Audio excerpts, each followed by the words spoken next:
Hi, my name is Specht and I'm the co-founder of the ReesSpecht Life Foundation. Our foundation was formed 3 years ago in the wake of a tragedy in which my wife and I lost our youngest son, who at the time was 22 months old, to a drowning.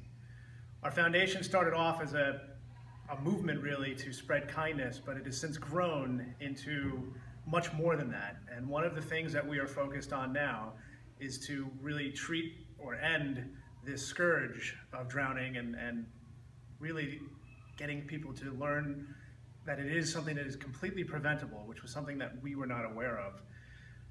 I guess I'll go back and share a little bit of the story because it starts with the loss of Rees, which happened on October 27th of 2012. It was 2 days before Superstorm Sandy, and my family was getting ready for the storm, and my job that day was to put away the lawn furniture. And my wife was taking our girls and my son shopping, and he was a little bit cranky that day, so she decided to leave him home with me. And I took on the responsibility, as any father would, to watch my son and realized that I couldn't do both jobs at the same time. Couldn't take care of my lawn furniture that I needed to put away before the storm came, and also take care of my son. So I got a phone call from a friend who said he would come and help out. And when that friend got there, he watched my son for the next hour as I went ahead and put away that lawn furniture, which that was my focus, putting away the furniture. And I felt that my son was in good hands, and that was that. And at the end of that hour, my son was in the driveway. He was playing with a toy he wasn't supposed to be playing with, and I saw my friend with him, and I stopped him and I asked him, why is he playing with that toy? He shouldn't have been playing with that toy. And I yelled at him. I got so mad at him, picked it up and looked at the bottom of it and pointed out that it was, for ages 3 and up, and my son was 22 months old. So I was so concerned about my son's well-being for him choking that I had taken away that toy. And I, of course, made my son cry and upset my friend too, because I was really upset. And my friend took that truck, and my son continued to cry, and I saw him and tried to calm him down. And after I did, I went back into my garage to finish up the job I had been doing. And I was in my garage for 5 minutes, and it was 5 minutes only.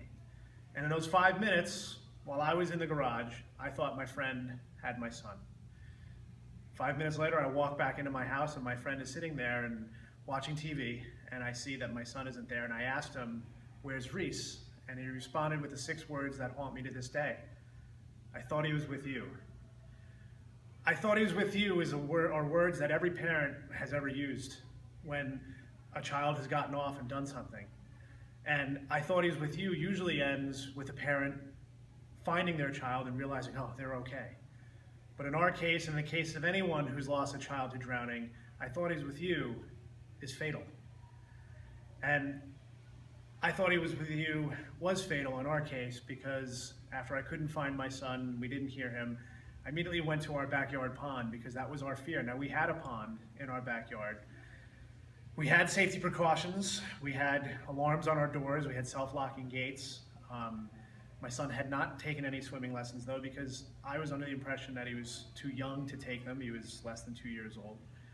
And I went back to the pond, and I have to say, when I first walked back there, my thought was everything was okay, because I didn't see what I thought I should have seen from a drowning, and this is how I didn't understand drowning. I thought I would have seen, waves in the pond. I would have seen, water splashed out. I would have seen something that would have indicated that my son had fallen into the pond and had struggled. So when I got to the pond and I did find him there, I had pulled him out and I had tried CPR, and unfortunately I couldn't save him. But I look back and I realize that what could have saved him is maybe just a little bit more of an understanding of the process of drowning, which I was a science teacher. I was actually certified in first aid and CPR. And there are things I just didn't understand. I didn't understand how the process happens, how it is a silent process. And there were so many things that I didn't understand that perhaps some understanding may have changed the outcome. Perhaps some understanding that I could have passed on to my friend would have changed that outcome. And the key to stopping drowning is education and prevention through education. And that's why the ReesSpecht Life Foundation has teamed up with End Drowning Now to provide school shows for students who are the the young people who could be affected by drowning, and really for their caregivers as well to understand what it is about drowning that is so dangerous and why water safety is paramount.